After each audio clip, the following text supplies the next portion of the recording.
साथ मैं हुसैन रिजवी। आज सुबह से चुनाव मंच का सिलसिला चल रहा और इंडिया टीवी के प्लेटफॉर्म पर आप लगातार यूपी की सियासत से जुड़े तमाम बड़े चेहरों को देख रहे हैं, उनको सुन रहे हैं। ये सारी बातचीत आपको अपने वोट के हक को इस्तेमाल करने में बहुत मददगार साबित होने वाली है। अब से थोड़ी देर बाद आपकी मुलाकात इमरान प्रतापगढ़ी से होगी इंडिया टीवी के चुनाव मंच पर, लेकिन उससे ठीक पहले ही एक ट्रेलर हम आपको दिखाते हैं। इमरान से आपकी मुलाकात करवाते हैं। किसी तारुफ के मोहताज नहीं है, शायर हैं और अब सियासत की दुनिया में भी अच्छा खासा दखल रखते हैं, जबरदस्त फैन फॉलोइंग भी है। इमरान, कैसा है अभी उत्तर प्रदेश की कैंपेनिंग आप कर रहे हैं लगातार, किस तरह का सपोर्ट है? क्योंकि जितने भी सियासत को समझने वाले लोग हैं वो बहुत ज्यादा कोई नंबर सीट के तौर पर देते हुए नजर नहीं आ रहे। देखिए, इस बार का चुनाव इलेक्शन कमीशन ने बहुत अनूठा कर दिया है, अलग कर दिया है। तो अभी रैलियां नहीं हो सकती, डोर टू डोर कैंपेन में भी अगर छूट है तो सत्ता पक्ष है कि ये जरूरी था और प्रियंका गांधी ने खुद इस बात में सबसे पहले ये बात की। इनकार नहीं करता हूं, लेकिन ये जरूरी तो देश के गृह मंत्री पर भी लागू होता है ना। वो जिस तरह से हुजूम लेकर के डोर टू डोर कैंपेन या फिर पर्चे बांटते हुए जिस तरह से बिना मास्क लगा करके और थूक भी लगा ले रहे हैं, नहीं अब शिकायत का संज्ञान इलेक्शन कमीशन ले तब ना। लोग तो शिकायत कर ही रहे हैं, लगातार शिकायत कर रहे हैं, तमाम विपक्षी दल अलग अलग अपनी बातें रख रहे हैं, लेकिन इलेक्शन कमीशन जो है अगर इसको सही से छूट दे मतलब सही से लागू करवा दे या चीजों को, या तो सबको छूट दे तब जाकर के चुनाव जो है वो और उभर करके देश के सामने आ पाएगा। आप ये कह रहे हैं कि इच्छा शक्ति जो है चुनाव आयोग की वो कमजोर है? बिल्कुल दिख रहा है, क्योंकि गृह मंत्री जी जिस तरह से लगातार पहले मथुरा कैराना और लगातार घूम रहे हैं, उससे तो यही जाहिर होता है कि इलेक्शन कमीशन आंखें मूंदे बैठा हुआ है। अच्छा इमरान, हम देख रहे हैं आप मुरादाबाद से आपने चुनाव लड़ा, बहुत शानदार आपने मुकाबला किया।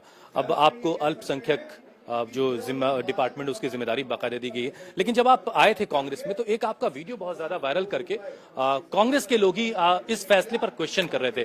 जरा वो क्या बात थी, जरा बताइए हमारे दोस्तों। नहीं, देखिए, जब आप कलाकार रहते हैं तो आप स्वतंत्र होते हैं, सबकी आलोचना भी करने का हक आपको होता है, सब पे बात करने का भी हक होता है, सब पे कटाक्ष भी करते हैं। लेकिन जब आप किसी पार्टी विशेष में दाखिल होते हैं तो आपकी अपना एक दायरा बन जाता है, पार्टी की एक लाइन होती है, उसे फॉलो करना। जब तक मैं शायर रहा, शायर आज भी हूं, लेकिन जब तक मैं राजनीति में नहीं आया था तब तक जाहिर सी बात है मेरे लिए भी खुला मैदान था, मेरे लिए भी आसानी थी। लेकिन राजनीति में आने के बाद बहुत सारी लिमिटेशंस हो जाते हैं, जाहिर सी बात है। आप एक परिवार का हिस्सा अपने वो शेर क्या था, सुनाना चाहिए? ढेर सारे शेर हैं, सबको मैंने क्रिटिसाइज किया है। मैं कलमकार का मतलब है सत्ता पक्ष का अस्थायी विपक्ष, तो जिसकी भी सत्ता रही हो मैंने तारीफें भी बहुत सी की हैं। अच्छा, अभी ओवैसी यूपी में कैसी सियासत कर रहे हैं? क्या वाकई मुसलमान उनको वोट करने जा रहा है? आपके पास क्या सर्वे आ रहा है? अभी तो आप अपना ग्राउंड तक पे सर्वे देख रहे हैं, आपको क्या समझ में बताएं फिर आप बताएं। नहीं, आपका जो है वही मेरा कितना बड़ा चैलेंज समझ में आ गया। नहीं, मैं कोई चैलेंज नहीं। अच्छा, कभी आप ओवैसी की बड़ी तारीफ कर रहे थे, जब पूरी आपने नहीं, मैंने कहा ना कि जब आप कलमकार सिर्फ मंचीय कविताएं पढ़ते रहते हैं तो आप मुशायरों में, जहां मुशायरे में जा रहे हैं, आप उस हिसाब से बहुत सारे, कभी आप मुख्तार अंसारी की तारीफ करते हैं, कभी आप केजरीवाल की तारीफ करते हैं, कभी ओवैसी की करते हैं, तो ये एक अलग पहलू है और सियासत में अब आ गए हैं, ये बिल्कुल अलग पहलू है। परेश रावल जी भारतीय जनता पार्टी के चुने हुए सांसद थे, लोकसभा का टिकट मिला था, 50 फिल्मों में उन्होंने बलात्कारी का रोल किया है, तो क्या वो बलात्कारी हो गए? तो कलाकार जब कलाकार रहता है तो वो एक अलग रोल में होता है। और मुझे लग रहा है कि मुझे खुशी है कि मैं कांग्रेस में आया। कांग्रेस पार्टी आपको इतनी लिबर्टी देती है कि आप अपने कलमकार को, आप अपनी कला को जिंदा रख सकते हैं राजनीति करते हुए भी। बाकी जगहों पे ये आजादी नहीं है, ये सच्चाई। चलिए, इससे हटके एक बहुत संजीदा सवाल है जो मुसलमान आबादी, उसका बहुत संजीदा सा सवाल ये है कि कोई भी पॉलिटिकल पार्टी मुस्लिम इश्यूज को बहुत जोरदार तरीके से जैसे उसको उठाया जाने का हक बनता है वैसे नहीं उठाती, क्योंकि सामने जो पार्टी है वो फौरन आपको या किसी भी ऑपोजिशन की पार्टी को मुसलमानों की पार्टी कह करके एक तरीके से साइड लाइन करने की कोशिश करती है। अब इमरान अल्पसंख्यक मोर्चे की जिम्मेदारी संभालते हुए ऐसा क्या करने जा रहे हैं कि मुसलमानों के इश्यूज को जो अहमियत मिलनी चाहिए वो मिल सके? देखिए, मैं जब से, मुझे 6 महीने हुए हैं माइनॉरिटी डिपार्टमेंट का नेशनल चेयरमैन बने, और इन 6 महीनों में देश में कोई भी ऐसा मुद्दा नहीं है जिसपे हमारा विभाग चुप रहा हो। आपको याद होगा तस्लीम चूड़ी वाले का केस हुआ था इंदौर में, हमारा पूरा विभाग शुरू से आखिर तक उसके साथ खड़ा रहा।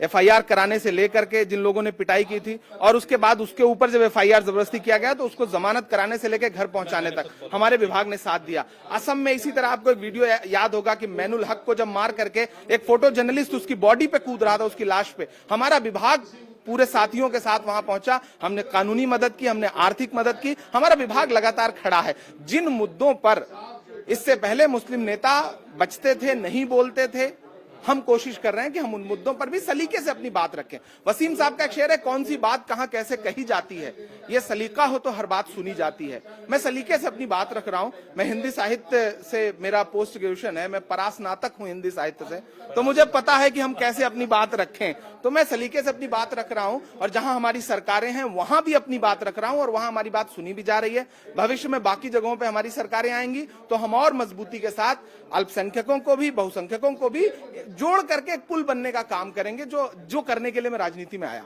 ठीक है, क्योंकि ये शिकायत बहुत बड़ी लगातार होती जाती है जब हम किसी से बात कर रहे होते हैं कि मुसलमान जो है वो बार बार उसको अलग तरीके से, जैसे सीए का प्रोटेस्ट आप देख लें, उसमें बहुत सारे नौजवानों की जानें गई, बहुत सारे लोग कैद किए गए, बहुत सारे लोगों की बड़ी बड़ी फोटोएं लगा दी गई, ये कहते हुए कि पब्लिक प्रॉपर्टी का नुकसान हुआ है। उसके बाद बहुत सारे छोटे छोटे चुनाव में बहुत सारी हिंसा हुई, वहां किसी के साथ इस तरीके का एक्शन नहीं हुआ। तो ये जो डबल स्टैंडर्ड जब मुसलमान देखता है तो उसको ये शिकायत होती है। तो इमरान प्रतापगढ़ी की अब तक की लड़ाई इस दिशा में, इस डायरेक्शन में कितनी मजबूत जा रही है? दो का तो जिक्र आपने किया, देखिए सीएए वाली। भारतीय जनता पार्टी ने हमेशा कांग्रेस पर एक इल्जाम लगाया कि कांग्रेस मुस्लिम तुष्टीकरण की बात करती है। आज मौजूदा सरकार क्या कर रही है? उत्तर प्रदेश का मुख्यमंत्री माइक पर खड़ा होकर के कब्रिस्तान, अब्बा जान, चचा जान करने के अलावा अपना कोई काम गिना पा रहे हैं? आप खुद बताइए, पूरे देश बताए कि आपने किसानों के लिए क्या किया, आपने नौजवानों के लिए क्या किया। आपकी लाठियां जिन प्रतियोगी छात्रों पर इलाहाबाद में उनके हॉस्टल के जो है गेट जो है वो बंदूक के बटों से तोड़ रहे थे, तब आप बताएं कि आप ये कौन सा पक्ष है? आप शरीरों पे जिस तरह के निशान मिले हैं, कोरोना में जिस तरह से सांसें मांगने पर आप एफआईआर दर्ज करवा रहे थे, जिस तरह से गंगा जी में लाशें बह रही थी। दरअसल देखिए, मुसलमानों का डर दिखा करके बहुसंख्यकों के हक और अधिकार को खाने का काम करती है सरकार, इससे ज्यादा और कुछ भी नहीं। मुसलमान एक मोहरा है, अल्पसंख्यक एक मोहरा है, उसका भरम, उसका डर दिखा करके ये बताया जाता है कि हम तुम्हारे बड़े काम आएंगे।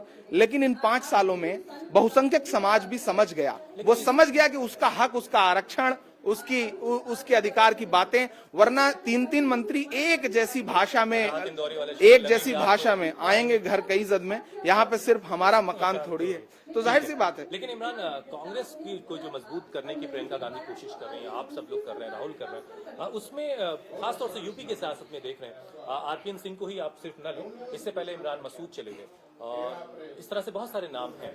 तो ये हवाला देते हैं मुस्लिम लीडर्स भी जो यूपी के खासतौर से हैं कि यूपी की सियासत को समझना होगा और यहाँ पर कांग्रेस अभी उस तरीके से किरदार अपना नहीं निभा पा रही है।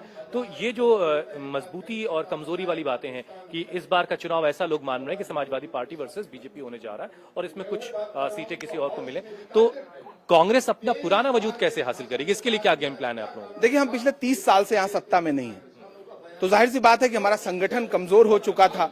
हमने पिछले 2 साल में संगठन पे बड़ा काम किया। दुर्भाग्य रहा कि कोरोना आया और कोरोना आने की वजह से बहुत सारी गतिविधियां जो है वो सीमित हो गईं और उस सीमित हो जाने की वजह से हम व्यापक पैमाने पे और बड़े पैमाने पे हम जिस तरह दिखा सकते थे उस तरह हम दिखा नहीं पाए, लेकिन ग्राउंड पे हमने काम बहुत किया। प्रियंका जी ने जो संघर्ष किया है उससे कार्यकर्ताओं में उत्साह है। देखिए, चुनाव के समय में 2-4 लोग छोड़ के इधर चले गए, उधर चले गए। हम तो कह रहे हैं, हम तो 30 साल से सत्ता में नहीं है, जो मौजूदा सत्ता में है उनके कितने विधायक और कितने मंत्री छोड़ के चले गए, वो क्यों चले गए?